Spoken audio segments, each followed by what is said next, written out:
Oh, thank you. So anyway, I integrated this crop circle stuff, thought about it a lot. 2001, there was a crop circle pattern, which was a version of something that SETI had sent into space in 1973, I think, from Arecibo, a radio transmitter. And it sent it to a very distant star, and it showed a little human being, the building blocks of life, etc. And so this pattern appeared in the similar that was a very similar type of shape and formation, but instead of a human, it had a smaller being with a big head and big eyes, and it changed the building blocks of life, adding an extra strand of DNA and adding a silicon to the carbon that forms life here. It seemed to represent these beings that turn up in a lot of this abduction material, the grays. So I had never really taken seriously alien abductions and that whole thing, and I began to read it, study it, think about it all the time. It began to totally freak me out and haunt me.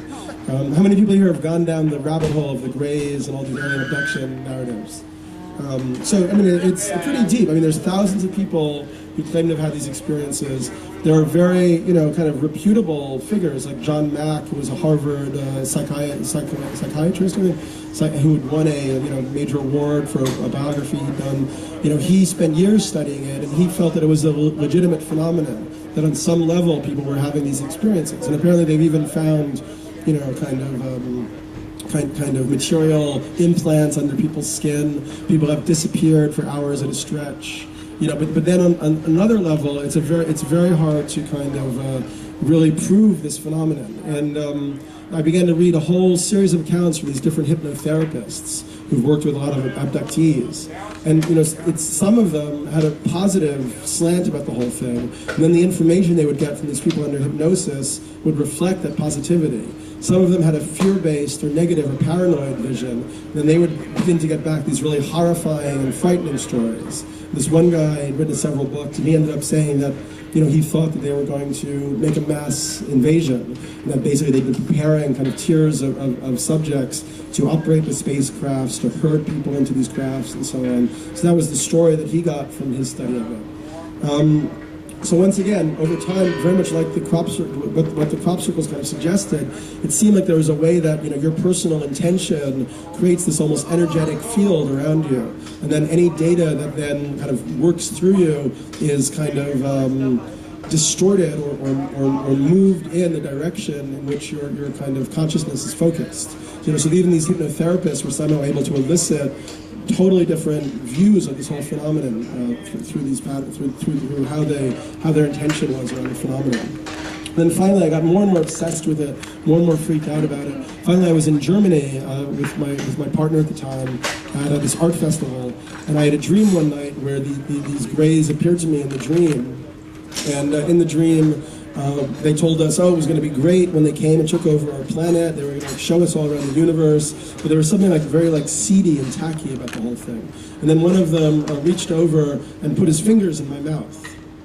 So I woke up from the dream, and I've been putting a lot of energy into dream recall and writing down my dream. So I totally remembered the dream perfectly clearly. And I was about to write it down. I was puzzling over it, when in the middle of her sleep, my partner reached over and put her fingers in my mouth, as the figure had done in the dream. And I woke her up. I asked her about it. She didn't remember anything about it. This art festival was in Kassel, which is a region in Germany similar to the Stonehenge region in England, the Wiltshire region, where a lot of these crop circles turn up. And it's the region in Germany where the crop circles turn up a lot. And in fact, that night there were several crop circles in the area that we were.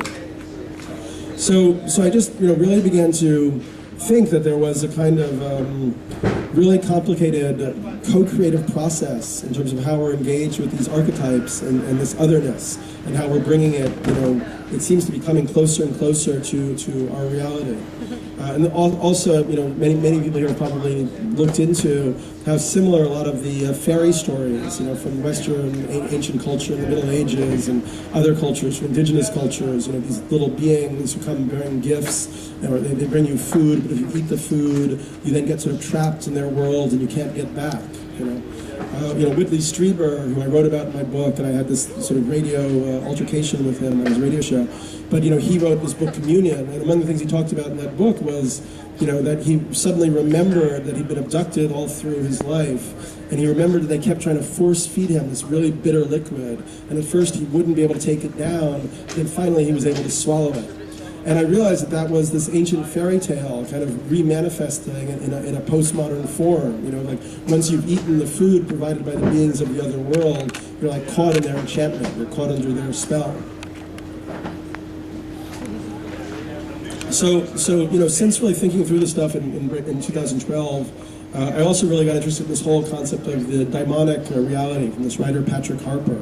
That it's almost like Patrick Harper's idea is that this realm of the daimons, Daemon, not demon, Demon, the daimon, which is this kind of third realm, like in between spirit and matter. It's the realm of, he talks about the realm of the soul, and it embodies itself in images and kind of stories and narrative. And this realm of the soul is sort of playful, and part of what it does is it subverts our human attempts to create logic or rationality.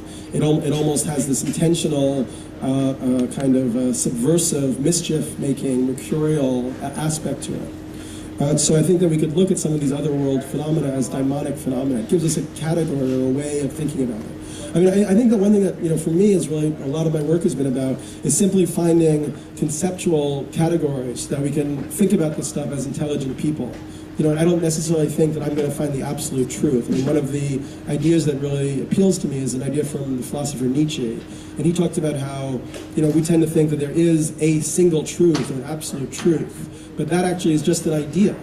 And like a lot of ideas that humans come up with, it could be totally wrong.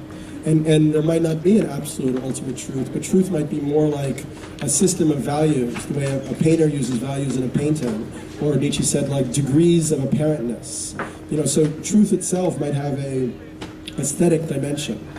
So for me, that's like almost like part of it. Like we have to find a truth that really resonates with us, on an emotional and cognitive and rational level and intuitive level. That's a truth that we can begin to move towards. And I think so one of the things that I've been working on a lot, and I can't say that I have full clarity on it, is this sense of a kind of esoteric puzzle piece to our modern government political structure. That there's something that is not elucidated, that's not articulated, that has this esoteric dimension to it. When you try to over-literalize it, as most of these people do who write about it, like David Icke or Michael Sarian, it's like it loses this kind of subtle daimonic quality.